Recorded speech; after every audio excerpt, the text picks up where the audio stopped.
12 मार्च 2025 की रात दिल्ली के तुगलक में एक सन्नाटे भरी सड़क पर अचानक से हलचल मच जाती है। रात को 11:30 बजे दिल्ली फायर ब्रिगेड डिपार्टमेंट को एक आपातकालीन कॉल आया। कॉलर ने बताया कि दिल्ली के तुगलक क्रिश्चियन में एक वीआईपी बंगले में आग लग गई है। ये आग साधारण आग नहीं थी। ये था दिल्ली हाई कोर्ट जज जस्टिस यशवंत वर्मा का आधिकारिक निवास।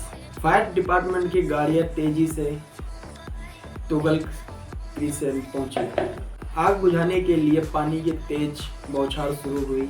आग बंगले के मुख्य हिस्से में नहीं बल्कि एक स्टोर रूम में लगी थी, जो मुख्य घर से थोड़ा हटकर था। स्टोर रूम के पीछे स्टाफ क्वार्टर और सीआरपीएफ बैरक थे। आग पर काबू पाने के बाद दिल्ली फायर ऑफिसर ने स्टोर रूम के अंदर की जांच शुरू की। तभी एक ऑफिसर के पैर के तले अजीब सा महसूस हुआ।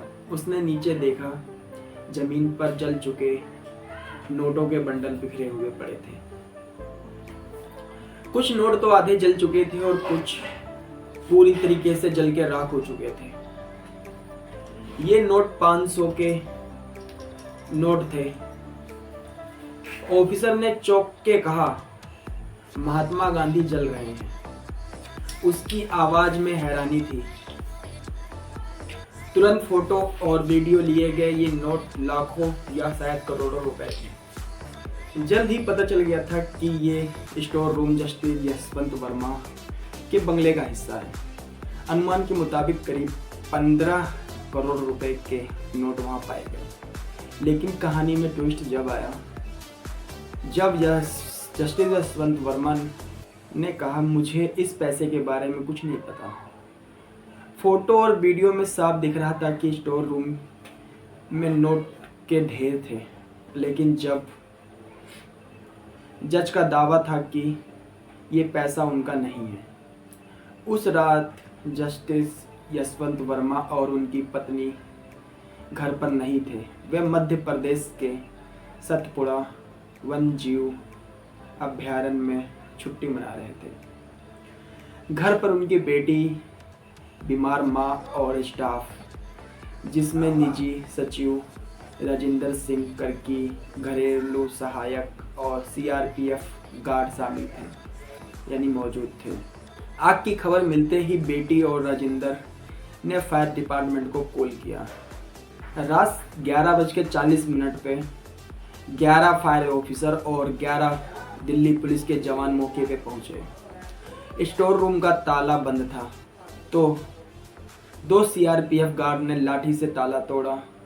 अंदर शराब की बोतलें थी जो आग की वजह से फट रही थी।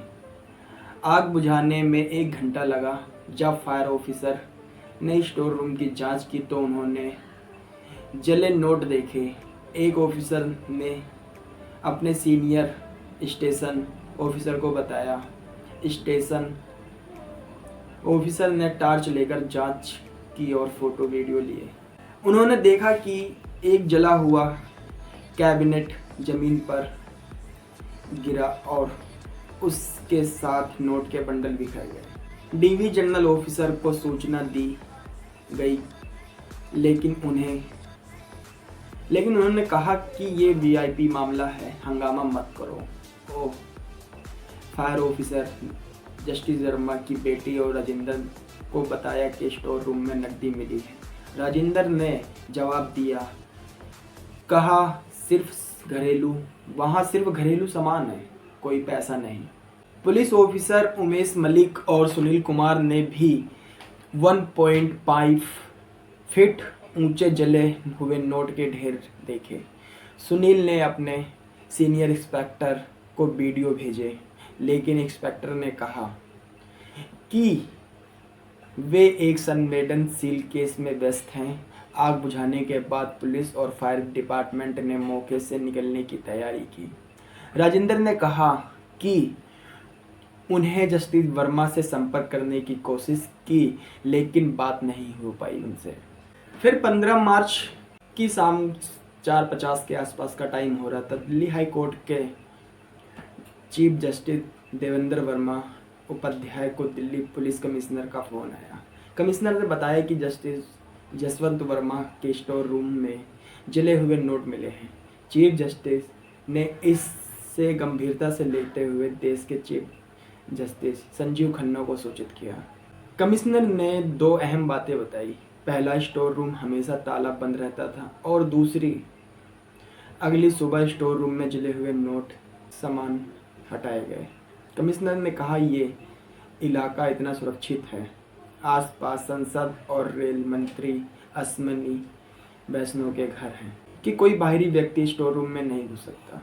चीफ जस्टिस उपाध्याय ने अपने रजिस्टर काम सचिव को जांच के लिए भेजा। रात 9:10 पे रजिस्टर्ड जस्टिस वर्मा के घर पहुंचे, जहां रविंदर ने उन्हें बताया कि स्टोर रूम में सिर्फ घरेलू सामान था। जस्टिस वर्मा ने, जो उस दिन शाम 5 बजे दिल्ली लौटे थे, ने भी कहा।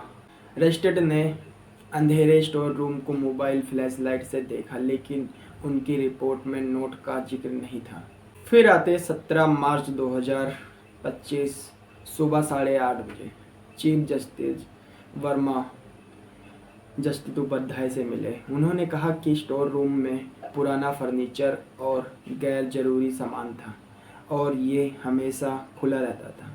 लेकिन जब उपाध्याय ने उन्हें वीडियो दिखाया जिसमें नोट साफ दिख रहे थे, तो जस्टिस यशवंत वर्मा ने इसे साजिश बताया। फिर 20 मार्च तक ये मामला तूल पकड़ रहा था। मीडिया में हेडलाइन चलने लगी, जज के घर में करोड़ों की नकदी। सुप्रीम कोर्ट ने जस्टिस वर्मा को उनके मूल्य court Allahabad high court transfer करने का फैसला किया गया, लेकिन Allahabad high court bar association ने इस कचरे का डब्बा कहकर विरोध किया।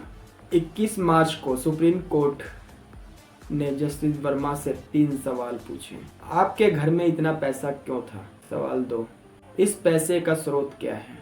15 मार्च को जले हुए नोट किसने हटाए?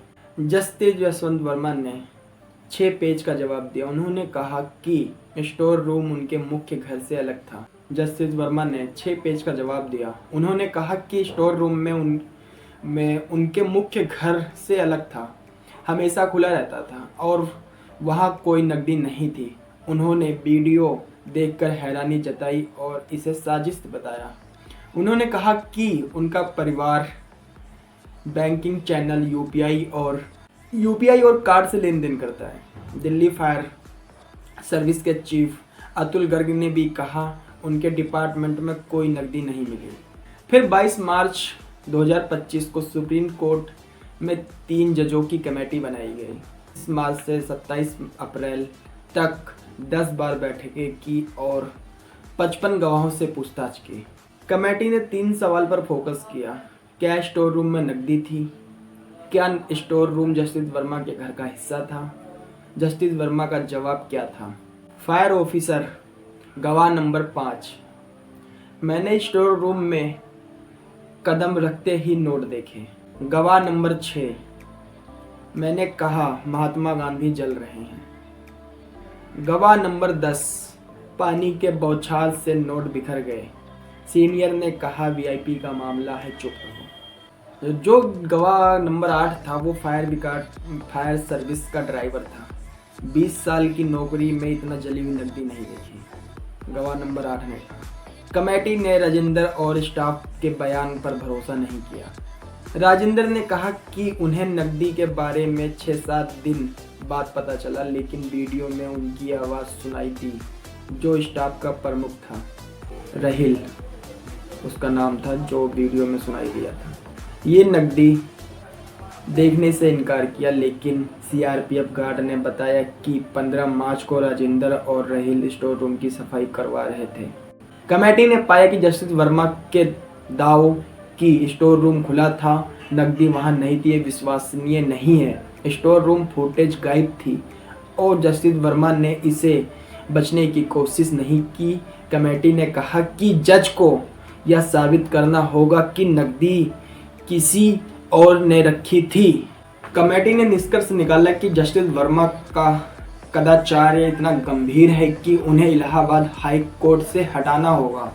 चीफ जस्टिस संजीव खन्ना ने उन्हें इस्तीफा देने या रिटायर होने को कहा, लेकिन जस्टिस वर्मा ने मना कर दिया।